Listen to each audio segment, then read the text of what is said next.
Hello mga idol and sis! Welcome to my channel! Ayun mga idol and sis, samahan niyo po ako sa aking panibagong pagmumukbang today. At meron po tayong ginawang homemade hipon buro. Ere, ginawa ko po ito. Napakasarap. Napakasarap po ng ating ginawang burong hipon.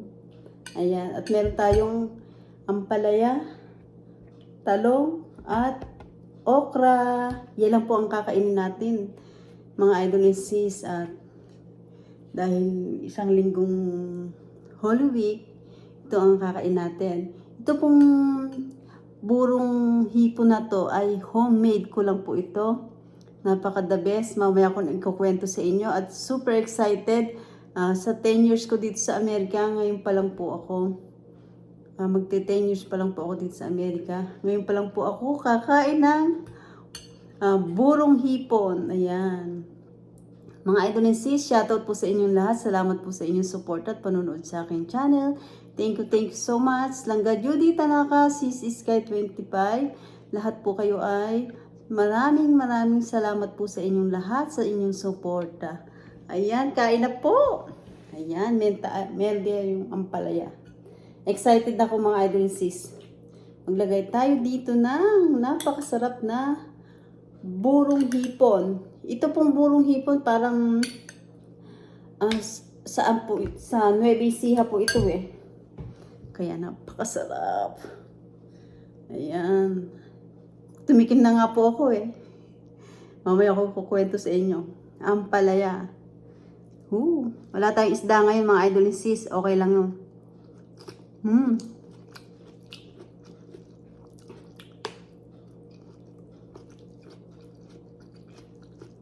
In-steam ko lang yung mga gulay.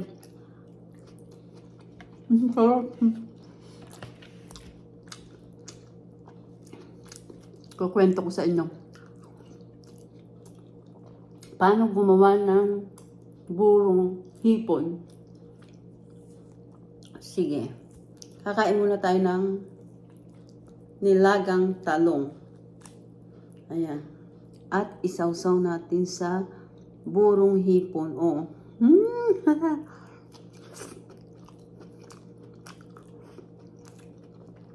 Sobrang yummy. Sarap. Namiss ko po ito.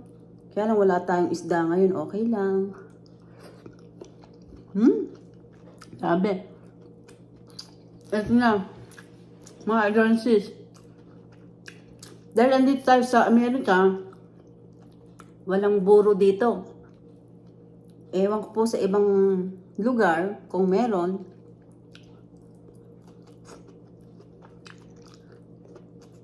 Pero dito wala. Ito ang favorite kong pagkain din na niluluto sa Pilipinas.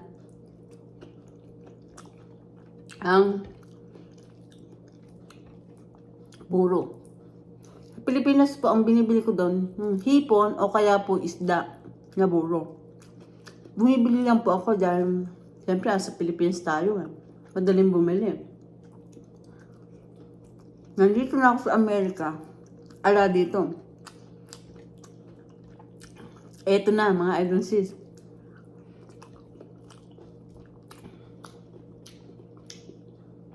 Okra, ang sarap. Ito na. Una po, di ba ang buro ay kaning lamig? Yun lang po, di ba? Meron po ang kaning lamig at saka hipon. Binilender ko lang po yung kaning lamig at saka hipon. Nilagyan ko lang po siya ng konting tubig. Tansyahin nyo lang po. Tansya lang tayo. Kaning lamig. Ay lahat po nang nandito sa Amerika o sa ampang lugar, sa ibang bansa, kung namimiss nyo ang buro, eto. Mag-blender lang po kayo ng kaning lamig. Ayon lang po sa dami ng gusto nyo. Saka hipon. Ayon lang din po sa dami ng gusto nyo. Ito po ay isang cup lang na kanin at saka parang 15 pieces na hipon eh. Hindi ko po sinama yung ulo Yun lang po pinaka ano ng hipon, yung katawan. Blender nyo lang po yun at lagyan nyo ng konting tubig para hindi naman siya masyadong malapot. Ngayon po, i-blender nyo na. Mag-isa kayo ng bawang, sibuyas at konting luya lang po. Tapos kamatis. Wala po akong kamatis kaya okay lang din. Kamatis, bawang, sibuyas, luya, kamatis. Nagpapasarap po kasi yon. Di ba po ang buro maasim sa atin? Dahil kagagawa ko lang po nung buro, blender, bawang sibuyas, igigisa. Tapos maglagay po kayong pampalasa ayon sa gusto nyo. Ang nilagay ko po ditong pampalasa ay chicken powder, paminta, at niligang ko po siya ng konting paminta. Tapos, ginisan nyo na po, pisil-pisilin nyo po na ganon habang niluluto. Tapos, pag nakita nyo pong tuyo na, lagyan nyo pa rin po ng tubig ayon sa gusto nyong dami. And then, pag po ayon na ganito na po ang texture niya, yung durog na dahil na blender nyo na po timplahan nyo na rin po. At kung gusto nyo maasim, maglagay lang po kayo ng tamarind. Yung sampalok na nakasashay na gano'n, yun lang po ang pinampaasim ko dito. Super sarap, talagang parang buro na po sa atin sa Pilipinas. Yun na po ang lasa talaga. Try nyo po mga idol and sis. Mag-blender lang kayo ng kanin at shrimp. O kaya meron naman kayong isda. Pwede rin i-blender yung isda.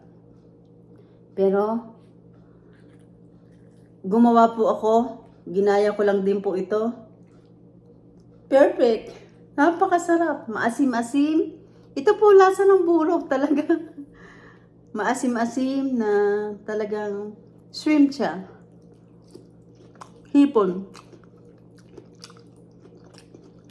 Ang sarap. Yung ampalaya hindi mapait.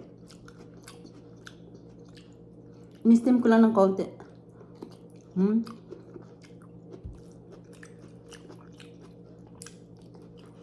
Pag nagkikrave ako sa buro, susunod siguro meron na akong isda. Madali na magluto.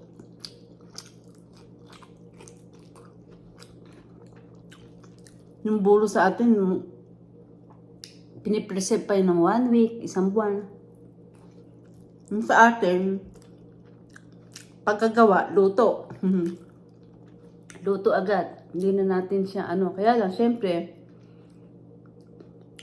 masarap din yung pinipreserve na ganun. Talagang maasim. Ito po, yung asim niya. And niligan ko lang po ng sinigang na sampalok. Yun po. Maasim. Sarap. Buro. Yum. Sarap. Talong. Ako lang po naman kakain ito. Hindi ko po alam kung yung panganay kong anak ay kakain. Pero ito, nalagay ko sa isang babaunan. Pwede pa po rin tumagal. Sarap.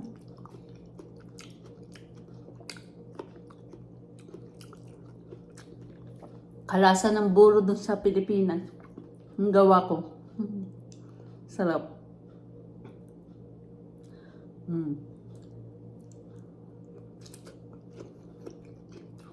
Alang mustasa Yung mustasa, yung dahon, masarap yata sa buro yun. Ang harap. Namiss ko talaga to. Ito lang po ulam ko na. Kahit sa Pilipinas. Tapos nagpipirito lang po ako ng ng galunggong. Gigi. Sarap. Grabe, ang sarap mga idol.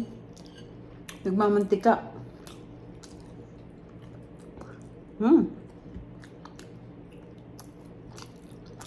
The best. At ang bango pa. Ang bango. Nagmamantika yung ating buro. At meron tayo dito tsaa. Malamig.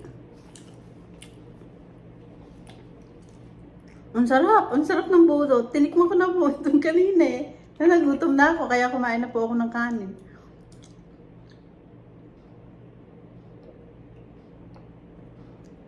Cold tsaa.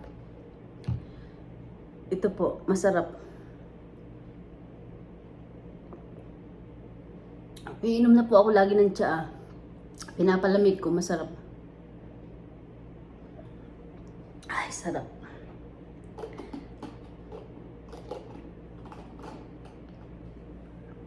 Ito pong tsaa ko, burley. Burley? Lasang bigas. Sarap.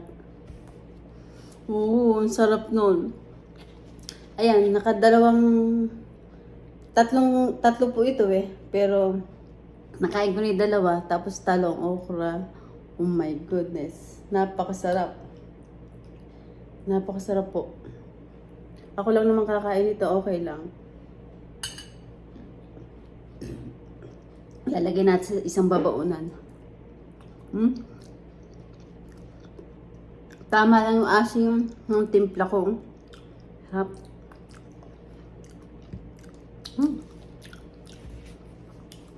Kaya ko ubusin to. Mga 2 days ko tong ubusin.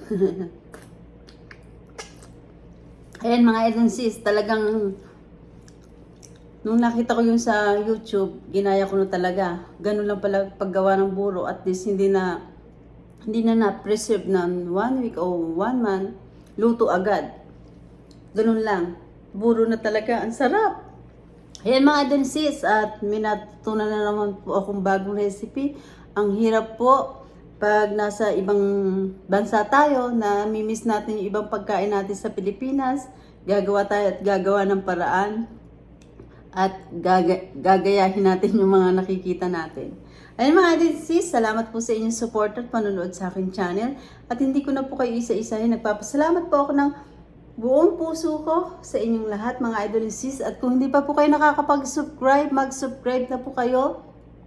At pindutin niyo po ang bell para updated kayo sa lahat ng aking na-upload na bagong video. Ay mga agencies, don't forget, like and share po tayo. Thank you for watching everybody. Ingat po at God bless sa ating lahat. Bye! So good, yummy. Bye!